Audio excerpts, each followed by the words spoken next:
It's one of the last days of the trial, and if the events so far have given us any inkling on how things would turn out, my money is on Depp winning. And this isn't just based on the events from the past couple of weeks, as Johnny Depp's lawyer's closing argument to the jury today just may have sealed the deal. What did the lawyer present to the jury, and exactly how could that affect the outcome of the case? Today makes it day 24 of the ongoing trial between Amber Heard and Johnny Depp. And while other days have been for the presentation of different pieces of evidence concerning the case, today is for closing arguments along, and based on the performance Camille Vasquez put up today, she just might have ripped the last bit of credibility Amber had in the eyes of the jury. In general, the day for closing arguments involves both parties of the trial giving a comprehensive summary of their entire case, pointing out all of their best forms of evidence and shortcomings of the other side. And although we already know that Vasquez is a top-tier lawyer, as she's repeatedly proven, she has shown that superpower once again. Apart from showing the jury exactly what kind of person Amber Heard is with her mountain of evidence, including the recordings and testimonies, she was also able to discredit Amber's ploy to manipulate them by getting emotional. In doing this, she was able to establish that Amber's acting coach had already confirmed that the actress was unable to fake tears, which was exactly what she did just earlier this week when she took the stand.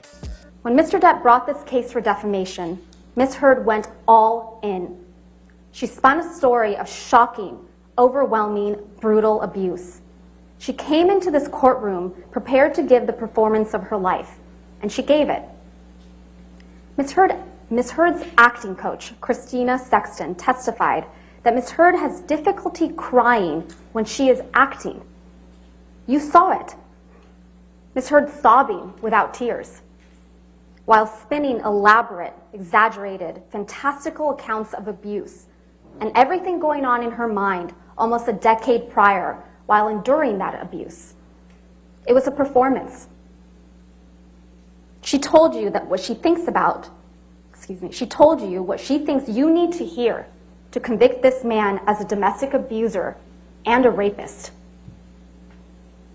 She wants you to believe that she was abused countless times. And while the jury haven't been able to access anything on the internet about the case, several millions of people repeatedly caught Amber faking those tears, and some of them even took to social media to share their thoughts on it. Like this user who wrote, "Saw Amber Heard try to fake cry during the trial. Not too sure if she's a shitty actress or just a shitty person." Another user spoke about her posing for a crying photo during one of her several failed attempts to be emotional on the stand. "I'm a bit behind and just saw this clip. She 100% paused with the tissue to her nose after a quick glance towards the camera. You can hear the flash as well as see it reflect off of her face." Well, as bad as things already seemed for Amber, there was still more to come from Vasquez. The lawyer continued to expose several of the actress's lies, including the one about her claiming to have donated the $7 million divorce settlement she got from Johnny. In fact, while Vasquez was driving at her point, she showed the jury a video of an interview where Amber explicitly lied about donating that money to the ACLU in the Los Angeles Children's Hospital. From the looks of what Vasquez did in the courtroom, it would take a miracle for Amber to even get the jury to listen to anything she has to say. But again, this doesn't assure Johnny of a win, it just made him a little closer to that goal. How about to you? How do things look?